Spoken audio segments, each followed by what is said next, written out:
But government of Karnataka officer said this is purely belongs to government property. It's a GBA property. That's why we have to did the demolition. So, can you, the government of Karnataka make a audit in Karnataka city regarding this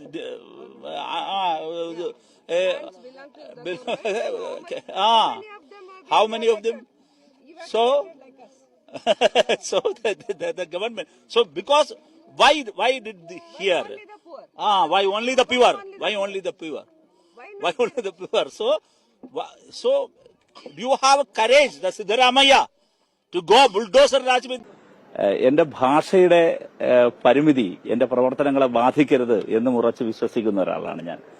എന്റെ ഭാഷാപരമായ പരിമിതിയെ, ഇംഗ്ലീഷിലെ പരിമിതിയെ ഊന്നിക്കൊണ്ട് ട്രോളുന്നവരോട് എനിക്ക് ഒരു വിരോധവുമില്ല. ഞാനത് മെച്ചപ്പെടുത്താൻ ഇനിയും ശ്രമിക്കും എന്നാണ് എനിക്ക് അവർക്കുൾപ്പെടെ കൊടുക്കാനുള്ള ഉറപ്പ്. അപ്പൊ ഞാൻ എന്റെ ഭാഷ മെച്ചപ്പെടുന്നവരെ കാത്തിരുന്നെങ്കിൽ എനിക്ക് ഹരിയാനയിലെ നൂഹിലേക്ക് എനിക്ക് എത്തിച്ചേരാൻ കഴിയില്ലായിരുന്നു.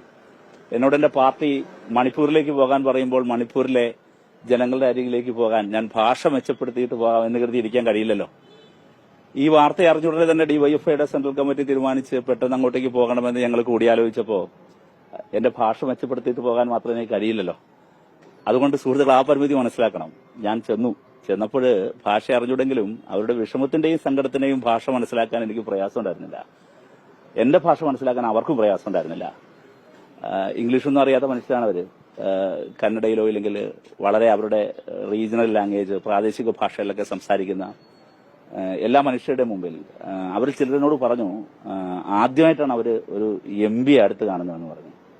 അപ്പൊ ഇന്ത്യയിൽ ജീവിക്കുന്ന ഒരുപടി മനുഷ്യർ, ചേരികളിൽ കിടക്കുന്നവർ, ഖവാലികൾ, പാട്ടുപാടി ജീവിക്കുന്നവർ. ചിലരോട് ഞാൻ ചോദിച്ചു, എന്താ നിങ്ങളുടെ ജോലി എന്ന് ചോദിച്ചപ്പോൾ ചില അമ്മമാര് പറഞ്ഞു, ഭിക്ഷ എടുക്കലാണ് ജോലി എന്ന് പറഞ്ഞു.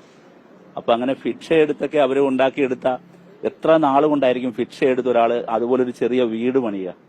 ആ വീടാണ് എന്നെ ട്രോളുന്നവരുടെ സർക്കാർ പോയിട്ട് ഇടിച്ചു നിരത്തിയത്. പക്ഷെ എന്തായാലും വന്ന കടുത്ത ട്രോളുകളെ പൂർണ്ണമായും ഞാനതിന് ഒരു വിരോധമില്ല. തീർച്ചയായും ഈ കല്ലേറുകൾ എന്റെ ഭാഷയെ മെച്ചപ്പെടുത്താൻ എന്നെ കൂടുതൽ വ്യക്തിപരമായി പ്രാപ്തനാക്കും. അത് എന്നെ കൂടുതൽ നവീകരിക്കാനും കൂടുതൽ അപ്ഡേറ്റ് ചെയ്യാനും പ്രാപ്തനാക്കും. അതിന് അവരോടും എനിക്ക് നന്ദിയുണ്ട്. Sir, proudly I can say that in Kerala, under the leadership of Chief Minister Comrade Pinarayi Vijayan, has built over 4,27,736 houses. എന്തെന്നും അത് ഈ പറയുന്നല്ലോ. നീ നമ്മുടെ തറവാടിന്റെ പാരമ്പര്യം കാത്തു. Kerala thinks today, India thinks tomorrow. According to the Ministry of Statistics and Program Implementation, literacy rate 78.03%. 03%. Look at the double engine Sarkar Uttar Pradesh, 68%. Sir, also, I would like to proudly say into this house. I would like to proudly say into this house. ഇത് ഏത് ഭാഷ? Sir, 29% of the Indian population are young men and women. ഒന്ന് നിർത്ത്. എന്താ sir? ഇതിൽ കൂടുതൽ താങ്ങാനുള്ള കരുത്തിരിക്കില്ല. Karnataka officer said this is purely belongs to government property. It's a GBA property. That's why we have did the demolition. So, can you, the government of Karnataka make a audit in Karnataka city regarding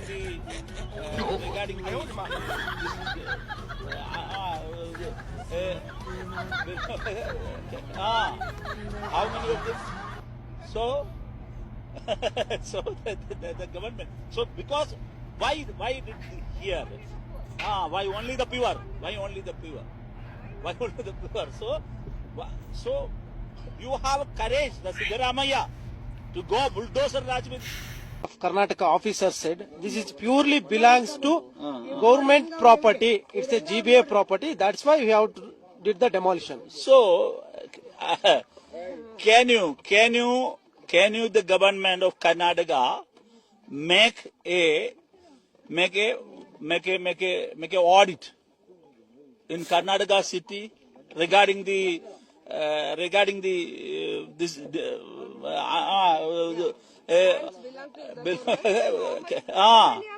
how many of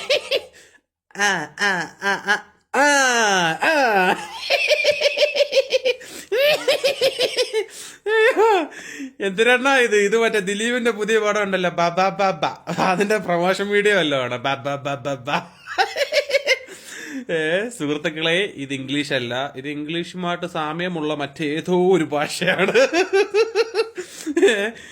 ഇത് മഹാഭാവികളാണ് ഈ പാവത്തിനെ കർണാടകയിലോട്ട് കയറ്റി വിട്ടത്. നല്ല ഊക്ക് നാട്ടിൽ കിട്ടുമല്ലോ, അതൊന്നും പോരാഞ്ഞിട്ടാണോ വണ്ടിയും വിളിച്ചോണ്ട് കർണാടകയിൽ പോയിട്ട് അവിടെ നിന്ന് ഊക്ക് മേടിച്ച് ഉറിയിൽ കയറി എയറിലായേക്കുന്നേ. അല്ലാതെ ആര് എന്തിനാ അണ്ണാ, ഇംഗ്ലീഷ് അറിയാത്തത് വലിയ തെറ്റൊന്നുമല്ല, ഒരു മാനക്കേടും ഇല്ല. ഈ പറയണ എനിക്കായാൽ പോലും നമുക്ക് ഇംഗ്ലീഷ് ഫ്ലുവൻ്റ് ആയിട്ട് സംസാരിക്കാൻ നമുക്കും അറിയത്തില്ല. എന്തിനീ അറിയാത്ത ഭാഷയിൽ കിടന്നുകൊണ്ട് തൂറി മെഴുകാൻ പോകുന്നത്? ആദ്യം തന്നെ അങ്ങ് പറഞ്ഞൂടെ, നമുക്ക് ഇംഗ്ലീഷ് അറിഞ്ഞൂടാ, അറിയാവുന്ന ഭാഷയിൽ സംസാരിക്കണം. ആരെങ്കിലും പിടിച്ച് തിന്നുവോ? അല്ല, അതിന് ഒരു മാനക്കേടും ഇല്ല. അറിയാത്ത കാര്യം അറിയത്തില്ലെന്ന് പറയുന്നത് അന്തസ്സായിട്ട് തന്നെ അങ്ങ് പറയണം. അതിന് ഒരു നാണക്കേടും ഒരു അപമാനവും ഇല്ല. പക്ഷേ അറിയാത്ത ഭാഷ സംസാരിച്ച് ഇങ്ങനെ പറഞ്ഞ് അപമാനിതനാവുന്നതിലും ഭേദം ആദ്യമേ അന്തസ്സായിട്ട് നമുക്ക് അറിയത്തില്ലെന്നങ്ങ് പറയണം, അറിയാവുന്ന ഭാഷയിൽ സംസാരിക്കണം. ഇത് ചുമ്മാ കിടന്നുകൊണ്ട് വെറുതെ ഇപ്പൊ ആകെ തൂറി മെഴുകി ആകെ ഊക്കി ഉറി കയറ്റിയില്ല എല്ലാരും കൂടെ, എയറിലായില്ലേ? എന്തിരണ്ണാ?